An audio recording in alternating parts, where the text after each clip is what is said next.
Samedi soir, le 15 de France s'est imposé avec la manière contre l'Écosse en clôture du tournoi des 6 nations, que les Bleus remportent par la même occasion.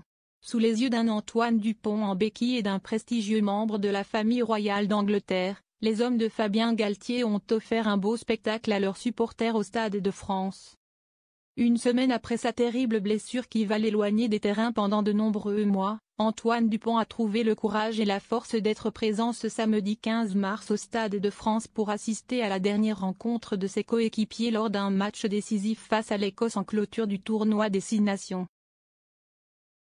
Le lendemain de sa blessure, le diagnostic est tombé pour Antoine Dupont, blessé au genou et victime d'une rupture des ligaments croisés du genou droit.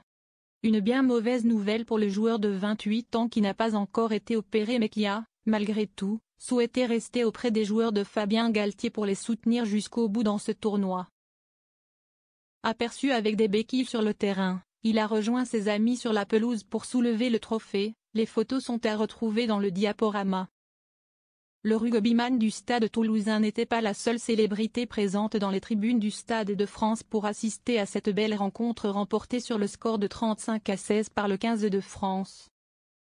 La princesse Anne, fille de Philippe, duc d'Édimbourg et d'Élisabeth II, et donc sœur cadette du roi Charles III, était à Paris, certainement pour soutenir le XV du Chardon, qui n'a pas démérité dans cette partie, surtout en première période. Un peu à l'image du Super Bowl aux États-Unis, les spectateurs ont eu droit à un show musical à la mi-temps puisque la chanteuse Louane est venue présenter en exclusivité son titre Maman, qu'elle défendra lors de sa participation à l'Eurovision cette année. Si les artistes semblent plus friands des matchs du Paris Saint-Germain, la classe politique, principalement de droite, a opté pour le rugby et ils étaient nombreux hier soir à garnir les tribunes du Stade de France. L'actuel Premier ministre François Bayrou était présent aux côtés de sa ministre de l'Éducation nationale, de l'Enseignement supérieur et de la Recherche, Elisabeth Borne, venue avec son ami, l'auteur Patrice Aubert. Ancienne ministre sous Nicolas Sarkozy, Michèle Alliot-Marie a été aperçue avec son mari Patrick Ollier. Le président du groupe Résistons et grand amateur de rugby, Jean Lassalle, était en tribune, tout comme la présidente de France Télévisions, Delphine Ernotte.